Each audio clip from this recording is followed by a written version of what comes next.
Hello friends, मैं मंजू जोशी। आज हम एक्सरसाइज 3.6 एक्सरसाइज का question number 2 and question number 3 करेंगे। क्वेश्चन नंबर 1 हम पिछली वीडियो में कर चुके हैं। तो सेकंड क्वेश्चन देखते हैं। What is the HCF of to consecutive.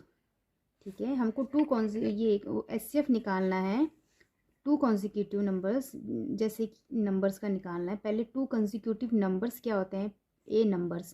पहले हमें पता होना चाहिए कि कॉन्सिक्यूटिव्स होते क्या है। हमने पहले भी पढ़ा है कि कॉन्सिक्यूटिव्स नंबर्स क्या होते हैं। कॉन्सिक्यूटिव नंबर्स वो होते हैं जो लगातार लिखे जाते हैं। कॉन्सिक्यूटिव नंबर्स कौन से होते हैं, जो लगातार सीरीज में आते हैं, जैसे कि 1 2 3 4 5 6 ऐसे करके। अब ये लगातार सीरीज में आ रहे हैं 1 2 3 4 5 6। अब इनमें से हम कोई से भी टू कंसेक्यूटिव नंबर्स अगर लेते हैं तो सीरियल में लेंगे, जैसे या 3 4 लेंगे या 5 6 लेंगे या 1 2 लेंगे, तो इनको हम कंसेक्यूटिव नंबर्स बोलते हैं। तो क्वेश्चन में वो क्वेश्चन ये है कि what is the HCF of to consecutive number. अब कोई से भी टू कंसेक्यूटिव नंबर्स ले लेते हैं, उसका एचसीएफ क्या होगा। तो जैसे हमने अगर 3 4 ले लेते हैं, ठीक है, 3 और 4 ले लेते हैं। तो 3 का निकालते हैं हम पहले। ये किससे जाएगा, 2 से 3 से जाएगा, है ना। 3 1 जा 3, ठीक है। अब 4 का करके देखते हैं। 4 किससे जाएगा, 2 से जाएगा। 2 2 जा 4, 2 1 जा 2। तो देखो 3 का तो क्या आया, 3 आया, है ना।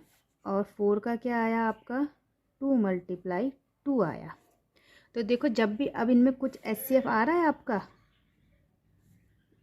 अब आप बोलोगे कुछ नहीं आ रहा, लेकिन इसमें आ रहा है। देखो 3 के साथ जो लास्ट में 1 आता है वो हम लिखते नहीं हैं, लेकिन 1 भी इसका फैक्टर होता है। तो देखो 1 और यहाँ पर भी 1, तो 1, तो इसका एचसीएफ आपका क्या आएगा, 1 आएगा। ठीक है। तो अगर टू कॉन्सिक्यूटिव नंबर्स का हम एचसीएफ निकालते हैं तो वो हमेशा क्या होता है, 1 आता है। जैसे कि एग्जांपल के लिए हम 2 कॉन्सिक्यूटिव नंबर्स और ले लेते हैं, 5 6 ले लेते हैं। पहले 5 का निकालते हैं, तो 5 5 से जाएगा, 5 1 जा 5। 6 का निकालते हैं, 2 3 जा 6, 3 1 जा 3। तो देखो 5 का तो आपका 5 आ गया और 6 का आपका क्या आया, 2 × 3। अब देखने में आप कहोगे इसमें कॉमन नहीं है, लेकिन 1 भी तो इनका फैक्टर होता है ना। तो इसका एचसीएफ क्या होगा, 1 होगा। तो कभी भी अगर हम कंसेक्यूटिव नंबर्स का, कोई से भी टू कंसेक्यूटिव नंबर का हम एचसीएफ निकालते हैं तो हमारा आंसर, हमारा एचसीएफ हमेशा 1 आता है।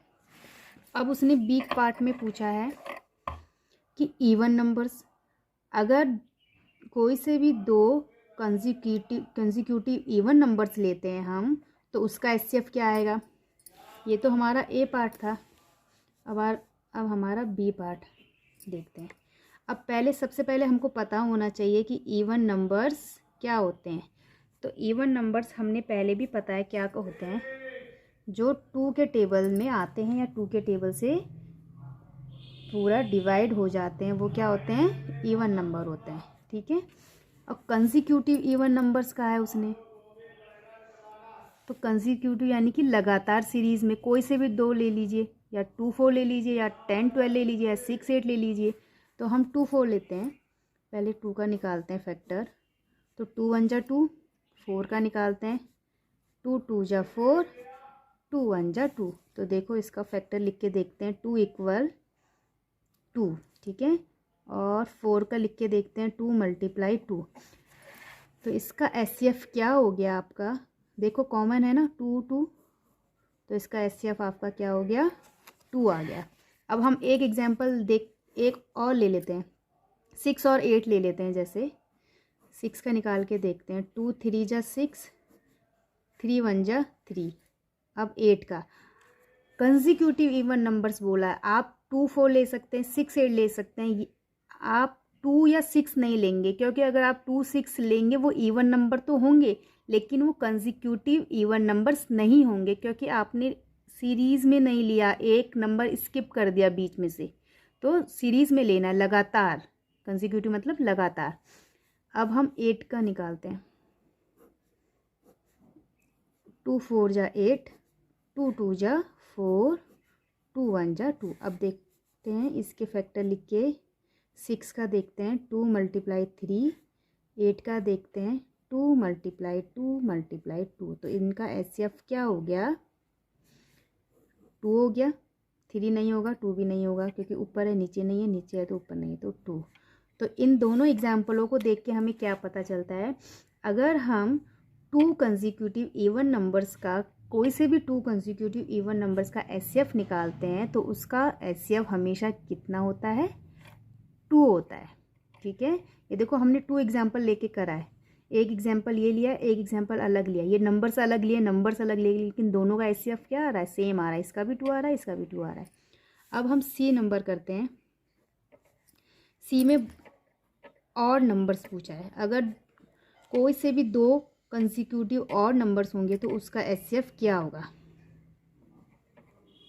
ठीक है, तो हमें पता होना चाहिए और नंबर क्या होते हैं। जो 2 के टेबल से डिवाइड नहीं होते वो सब क्या होते हैं? और नंबर होते हैं। जैसे कि 1 3 5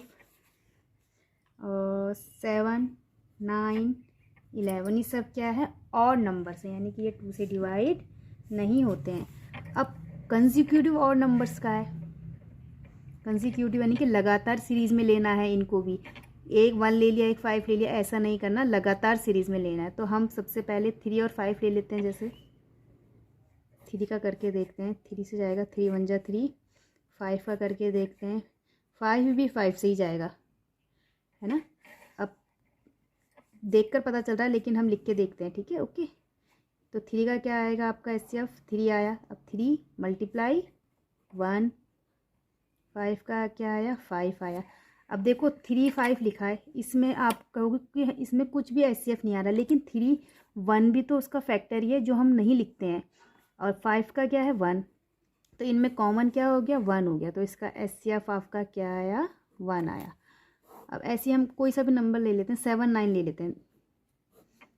यहाँ पर भी 7 7 से ही जाएगा, 7 1 जा 7, 9 किससे जाएगा? 3 से जा सकता है, 3 3 जा 9, 3 1 जा 3। अब देखते हैं, इसको करके देखते हैं। 7 का तो आ गया आपका 1, और 9 का क्या आया? 3 × 3, सॉरी 7 का तो 7 आया ना। अब देखो इनमें भी कोई कॉमन है नहीं है, तो लेकिन हमें HCF लिखना है। अब 7 के साथ 1 भी तो है, ये जो कि हम नहीं लिखते। 1 1 भी तो इसका फैक्टर ही है ना। तो अब इनमें क्या हो गया? कॉमन 1 हो गया। तो HCF क्या आ गया हमारा? 1 आ गया। तो हमें क्या पता चला? अगर हम कोई से भी 2 कंसेक्यूटिव और नंबर्स लेते हैं तो उसका HCF हमेशा 1 आता है। ये हो गया हमारा क्वेश्चन नंबर 2। अब हम करेंगे क्वेश्चन नंबर 3। क्वेश्चन नंबर 3 देखिए, लेकिन क्वेश्चन नंबर 3 देखने में बड़ा है, लेकिन इसका आंसर बिल्कुल छोटा सा है। HCF of co-prime numbers 4 and 15 was found as follows by factorization। Question में बोल रहा है जो HCF ये 4 and 15 का HCF निकाला गया है, मतलब co-prime numbers HCF निकाला गया है 4 and 15 का, जिसके फैक्टर क्या क्या है? 4 का फैक्टर क्या है? 2 × 2 एंड 15 के फैक्टर क्या है? 3 and 5। तो since there is no common prime factor, तो क्वेश्चन में कह रहा है क्या इन दोनों के कोई भी कॉमन प्राइम फैक्टर्स नहीं है। सो HCF ऑफ 4 and 15 इज़ 0। इन दोनों में कोई भी कॉमन नंबर नहीं है, तो इनका HCF आपका क्या आ गया? 0 आ गया, क्योंकि HCF क्या होता है? जो दोनों में कॉमन होता है। ठीक है। A second question, is the answer correct. अब वो क्वेश्चन पूछ रहा है क्या ये आंसर करेक्ट है। इफ़ नॉट, अगर नहीं है तो what is the correct HCF। अगर ये करेक्ट आंसर नहीं है तो इसका HCF क्या होगा। तो देखिए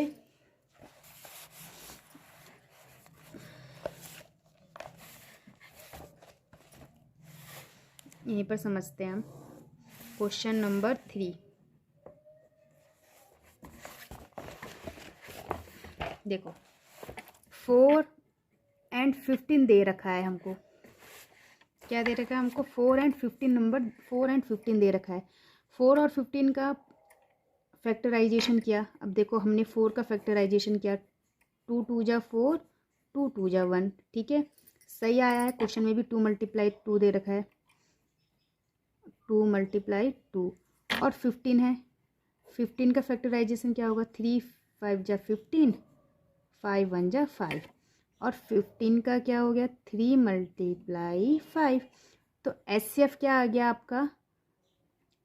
अब ऊपर 2 × 3, नीचे 3 दोनों में कॉमन कुछ है नहीं है, लेकिन दोनों में कॉमन जो ये 1 आया है नीचे 1, ये भी तो इसका फैक्टर होता है। ये × 1, इसको हम ये भी तो लिख सकते हैं, इस तरीके से भी लिख सकते हैं। तो इनमें कॉमन क्या आ गया आपका? 1 आ गया। आ गया नहीं आ गया? तो क्वेश्चन में उन्होंने बोला है कि इन दोनों में कोई भी कॉमन नंबर नहीं है, तो इसका फैक्टर 0 है, इसका HCF 0 है। तो ये आंसर क्या है? गलत है। ये आंसर क्या है? रॉन्ग है। इसका HCF क्या होगा? इसका HCF 1 होगा। ठीक है, ये हो गया हमारा क्वेश्चन नंबर 3। ये हमारी 3.6 एक्सरसाइज यहाँ पर ख़त्म हो गई।